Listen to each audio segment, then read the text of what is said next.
Republican Bob Corker showing he is mad as hell at his own party. Today he took on Republican leadership, claiming the GOP is becoming like a cult under President Trump. We're in a strange place. I mean, it's almost, it's becoming a cultish thing, isn't it?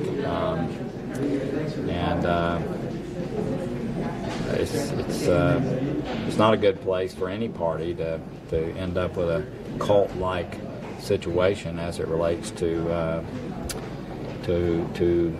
a president that happens to be purportedly of the same party. Now, let me remind everyone that Bob Corker is not running for re-election, but other Republicans who are may have received a strong message from last night's primaries. President Trump today is claiming victory via Twitter for sinking the re-election bid of South Carolina Congressman Mark Sanford. Trump endorsed newcomer Katie Arrington just hours before polls closed. In Virginia, Republican voters chose a pro-Trump candidate. Corey Stewart defended Civil War memorials and tweeted essentially that removing Confederate statues was as bad as the actions of ISIS. And in Nevada, a pro-Trump brothel owner who wrote the book, The Art of the Pimp, won the GOP primary for the state legislature, ousting a three-term Republican. So let's discuss with two conservatives who have very different views, Republican strategist Rick Wilson and CNN political commentator Ben Ferguson. Fellas, good to have you both back on.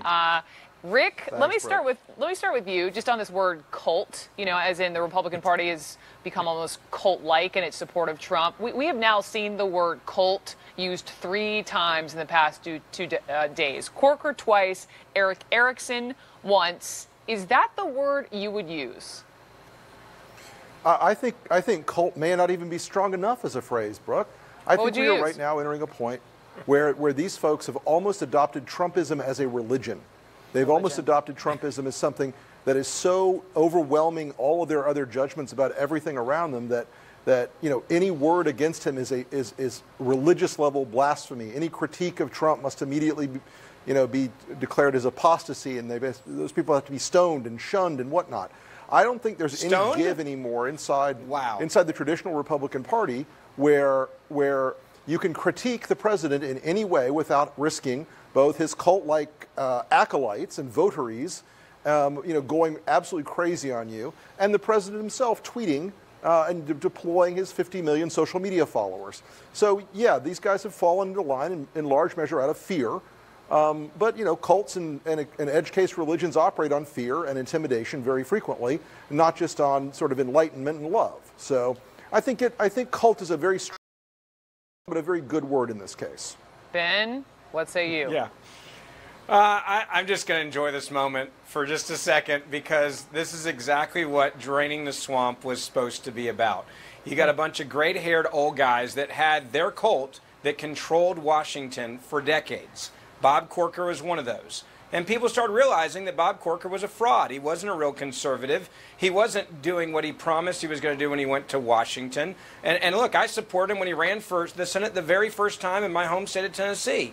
He's gone now. He wouldn't have been able to win re-election. And so now he acts like he's going to be all big and bad and call out people when, let's be clear, he's never called out any Republican the entire time he's been in Washington because he was too afraid of losing his own seat by saying these types of things. So only after he'd already lost. He then decides, I'm going to be a truth teller. I'm going to say it like it is. Well, if you would have done that when you were actually elected, you might actually have gotten re-elected this time, but you were a fraud. So I think this just shows exactly what the president said at the beginning. And this isn't about his 50 million followers.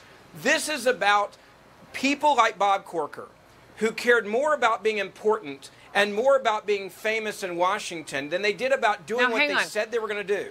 Hang on, because hang on, because you say truth teller, and Rick, I want you to jump in. But beyond it's the cult line that's getting the headlines. But when you read deeper, part of Corker's whole argument is it's the president who struggles with the truth, right? Makes these ad hoc comments, has to walk them back or just totally change them. I mean, forget the party for a second. Would you at least say that Corker has a point that struggling with the truth is a big issue when you represent 300 million Americans? Ben Ferguson. Oh, yeah. Look, I think that's a valid point that you can make. We should always want politicians to tell the truth. But like let's also about right, of course. And when the president said something that's not true, and you know me, I've been on the show and said that what he said was not accurate, not true. And that's the part that I think is important here. But Bob Corker, this grandstanding, when he's a guy that lied to his own constituents about lowering taxes and being a fiscal conservative, he lied to his own constituents about really pushing hard to repeal and replace Obamacare. He lied to his constituents about the Iran nuclear deal, which is why he is not running for re-election. So a guy coming out and using the word cult, like Bob Corker, my advice to Senator Corker is do yourself a favor. Go retire in the mountains of Tennessee. Call your ex-important friends in Washington that have not been reelected. And you guys sit around talking about how you should have done what your job was when you were actually there. And leave us alone while we're actually trying to get something done that you never accomplished.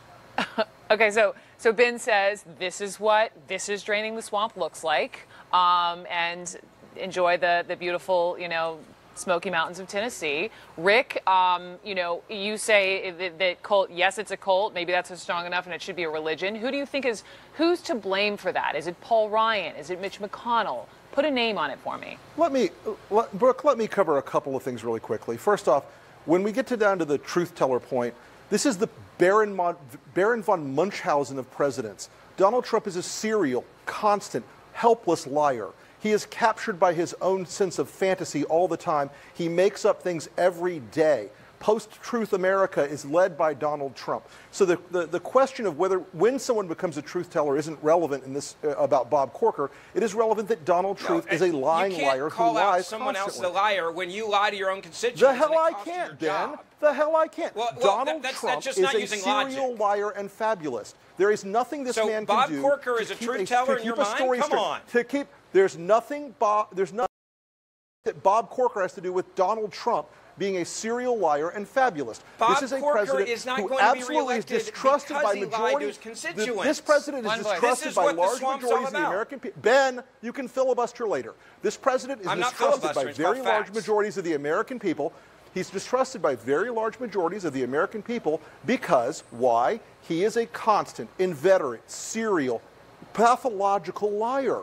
I'm sorry you can't own that, Ben. I'm sorry you can't embrace the fact, the truth, the fact of the matter of Donald Trump. Rick got the last point. The fact that Bob Corker is making a critique. The fact, Ben, the fact that Bob Corker is making a critique. This is the demise. Ben, the fact that Bob Corker is making last point, Ben, and then I gotta go. Trustworthiness. Ben, you get 15 seconds. Making a critique of Donald. Ben, I haven't interrupted you, but I'm happy to do so in the future when you're talking. Okay. Okay. The fact that Bob Corker is making a critique of Donald Trump. The fact that Bob Corker is making a critique of Donald Trump's lying is not irrelevant to this case. It is in fact, Ben, an indicator that Donald Trump has drawn the attention of the vast majority of the American people. About 70% of the American people, even Trump supporters, say he's not honest and trustworthy. I'll say this. Bob Corker is the poster child of what exactly happens when you go out there and you lie to your constituents and you don't do what you say you're going to do, and you are part of the swamp. And Corker is an angry man that lost control and lost power. All right, gentlemen. I got both your points. I think everyone watching got both your points. And when we're doing this at the same time, it's not helping everyone. Ben Ferguson, I got love for you. You come back.